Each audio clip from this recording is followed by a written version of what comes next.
In Milton's Paradise Lost, Satan decides that he can do without the transcendent, he can do without God, and that's why he foments rebellion.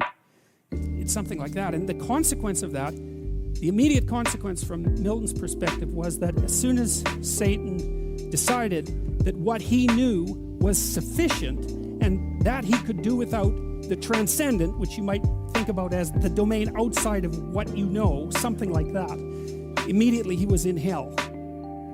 And when I read Paradise Lost, I was studying totalitarianism, and I thought, you know, the poet, the true poet, like a prophet, is someone who has intimations of the future. And maybe that's because the poetic mind, the philosophical or prophetic mind, is a pattern detector, and there are people who can detect the underlying, it's like the melody of a nation. Melody as in song, the song of a nation, and can see how it's going to develop across the centuries. You see that in Nietzsche, because Nietzsche, for example, in the around 1860 or so, I mean, he prophesied what was going to happen in the 20th century. He said specifically that the specter of communism would kill millions of people in the 20th century. It's an amazing prophecy. He said that in the notes that became Will to Power. And Dostoevsky was of the same sort of mind, someone who was in touch enough with the fundamental patterns of human movement that they could extrapolate out into the future and see what was coming. And I mean, some people are very good at detecting patterns, you know, and Milton, I think, was of that sort. And I think he had intimations of what was coming as human rationality became more and more powerful and technology became more and more powerful. And the intimation was that we would produce systems that dispensed with God, that were completely rational and completely total, that would immediately turn everything they touched into something indistinguishable from hell. And Milton's warning was, it's embodied in the poem, is that the rational mind that generates a production and then worships it as if it's absolute immediately occupies hell.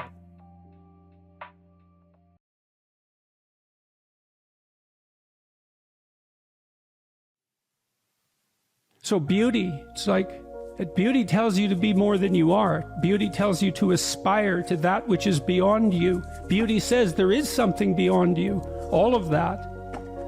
And it does that in an enticing manner, right? It invites you to come along. It's the opposite of authoritarianism. It's an invitation. It's like the most beautiful woman you can possibly imagine waiting there for you on the dance floor, inviting you.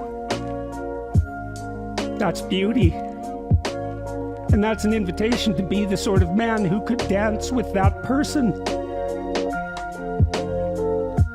You think you don't take that seriously, like you get rejected by some woman you admire, that her beauty has captivated you, and you're rejected because you're less than you could be. You think you don't take that seriously. It's a miracle you don't cut your throat. You take it seriously. You just don't know it. You don't know what she's angry about, why is she rejecting you.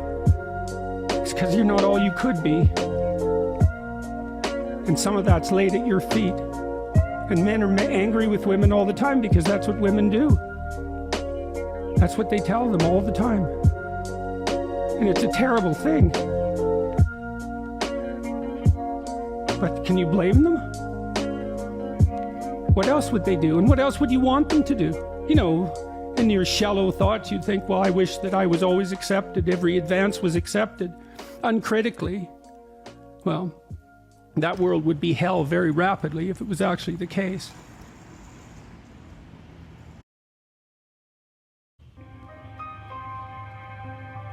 And we could do that in a way that was actually beneficial to the environment, whatever that is. So I would say fundamentally I'm optimistic, but if we want hell, we could certainly have that. And you might say, well, you don't want hell. It's like, yeah, really, eh? You might want to ask yourself that question real seriously, because there's a part of you that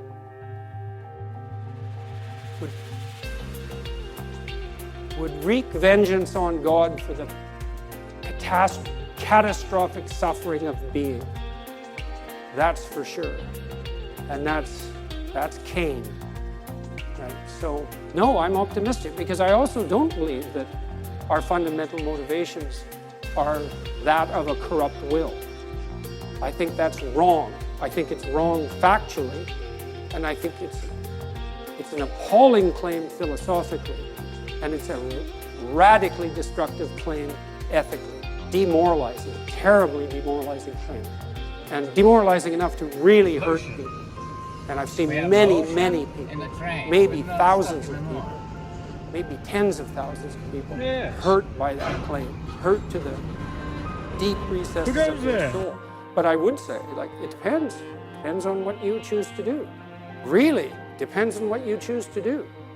You know, I read once, I think this was in a Solzhenitsyn novel, although it might not have been. And it's certainly not his idea. It's an idea from one of the church fathers, that God is a circle whose center is everywhere and whose circumference is nowhere. Nice mathematical model of God. I like it a lot.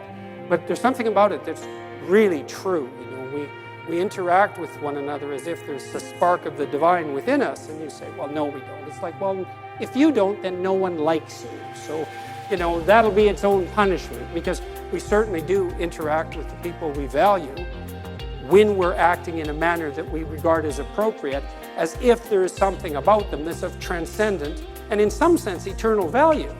And you might say, well, you don't believe that. It's like, well, do you believe in natural rights? Because the notion of natural rights is predicated on that underlying presupposition or observation. And you don't believe in natural rights, well, then again, where are you exactly? And who are you exactly? And those are questions very much worth posing. And so I think that truth is more powerful than deceit by a large margin. And I think love is more powerful than hate by a large margin. I don't mean naive love, and I'm not naive about people. I don't mean that at all. But I think it is possible for us to rise above the resentment of our suffering and to wish the best for all things. And I think we can participate in that. And you do that, well, by extending your hand to your enemy to the degree you're capable of doing that, because who needs enemies? Or maybe you do, but it'd be better not to have them, I think, even if they're convenient targets to defeat. And then truth, well, that's the handmaiden of love. And that's something everyone can practice at every moment if they desire that. And that's an invention. You know, if you're acting deceitfully, you already specify the outcomes of your actions, and you pursue that. But the problem with that is it's predicated on the acceptance of your own authoritarian completeness. It's like, what the hell do you know about what you should have? And so what do you do instead? You just do your best to not lie and see what happens. And what happens are wonderful things, although perhaps not at the beginning, when there's a lot of mess to claw through. So sorry for the lengthy answer, but it was a complicated question. What you doing there, Joe? Adding a fuse, a rather large fuse. What does the fuse do? It goes between the battery and the isolator to prevent stuff from breaking, and then also protects the battery for solar stuff too, I believe. What the heck is an isolator? You know. I do know. I'm asking for the people. It's well, I was just gonna say, you know, it's a isolator thing. Yeah, it isolates. Separates the two batteries, but allows the alternator to charge both batteries. The alternator Yes. is the thing that makes power from the motor. Yes. So